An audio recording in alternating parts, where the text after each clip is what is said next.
మా ఆయన ఇంటికి వెళ్ళాడని నీకు తెలిసి నన్ను చూడమని అంటావేంటి నువ్వు? ఏ పింఛను డబ్బులు వస్తే మనం నీకే కదా ఇచ్చింది, నాకు ఇవ్వలేదా? పింఛను పైసలు వస్తే ఇద్దరు మార్చుకుంటారు. కోడలా చిన్న కోడలా అత్తమ్మ ఆకలి అవుతుంది బిడ్డ అన్నం పెట్టు. అక్క అత్తమ్మకి అన్నం అంటే పెట్టు, ఆకలి వస్తుందంట. అన్నలో చెల్లెనో సాధన అయితే లేదు. అదేంటి అక్క అలాగంటావు? ఈ నెలంతా మా ఇంట్లోనే కత్తింది, మా ఆయనేమో ఇండియా వెళ్ళాడు కదా చుట్టికి, నీకు తెలుసు కదా, నువ్వు పెట్టే అన్నము.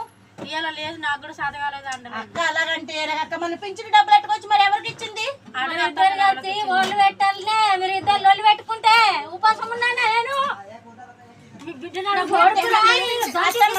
అత్తమ్మ పింఛను వస్తుంటే నీ కూతురికి ఇస్తున్నావు కదా డబ్బులు అంతానే. నా కూతురికి ఇయ్యాలనే, మీకే ఇచ్చిందే. నీ పిల్లలే నా కొడుకింటికి వెళ్ళాడంటే తిన్నారే. నా మాట నీ కొడుకింటికి వెళ్ళాడంటే ఒక రూపాయి కూడా చేతిలో పెట్టలేదు. నీ పెద్ద కొడుకు ఇచ్చావా డబ్బంతా? శరసాం మార్చుకున్నారా మీరే? నీ కూతురికి ఇచ్చుకున్నా, మా అక్క అంటే మాకు శరసాం ఇచ్చాడు. నాకు నా మగుడు ఏమీ లేకుండా ఉత్తి చేతులతో ఇంటికి వెళ్ళాడు. ఎట్టుకెళ్ళాడు? నువ్వు ఇయ్యలేమో, దాచుకున్నాయేమో. నువ్వు ఎక్కడ ఇచ్చావు? దాచుకున్నావు నువ్వే. ఇవ్వలేదు అత్తమ్మ, ఏం పట్టుకెళ్ళకుండా వెళ్ళాడు నా మగుడు. చిన్న ఇవ్వలేదు అత్తమ్మ, నువ్వు ఇవ్వలేదు అత్తమ్మ. అక్కడ ఏంటి అక్క ఇచ్చానంటది ముసలిది ఇచ్చిందా? బావని అడిగినావు, నువ్వు ఇచ్చిందో ఇయ్యలేదు. ఎక్కడ బావని అడిగితే మాకే ఇచ్చింది డబ్బులు, కూతురికి ఇచ్చేస్తున్నా, మాకు ఎక్కడ ఇస్తుంది అంటున్నాడు. నువ్వేమి ఎలా మాట్లాడతావు? నా కొడుకుని నా కొడుకుని అడిగన్నా, మరి అడుగు పాపా, అడుగు. ఎందుకు 100 సార్లు కూతురికి ఇచ్చింది కదా. నాకిద్దరికి ఇవ్వలేదు. మీ అన్నింటికి వెళ్ళడానికి ఒక రూపాయి ఇవ్వలేదు. డబ్బంతా నీకే డబ్బులన్నీ పట్టుకోవచ్చు, మాకు ఎక్కడ ఇస్తుంది? చూసారా ఇవ్వటం? అవును, మీ డబ్బులన్నీ నీకే ఇచ్చి పెంచుతుంది, డబ్బులన్నీ మీకే ఇస్తుంది, మీ పిల్లలకి నీ కొడుకుని పెంచుతుంది, మాకు ఎక్కడ ఇస్తుంది?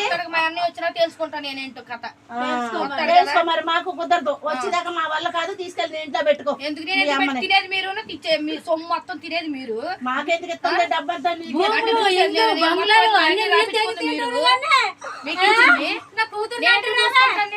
నాకేమి ఇచ్చిందని నేను చూసుకుంటాను.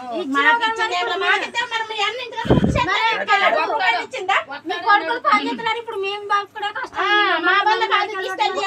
మనిషి వచ్చేదాకా అక్కడ మనిషి వచ్చినా తెలుసుకుంటా నేను.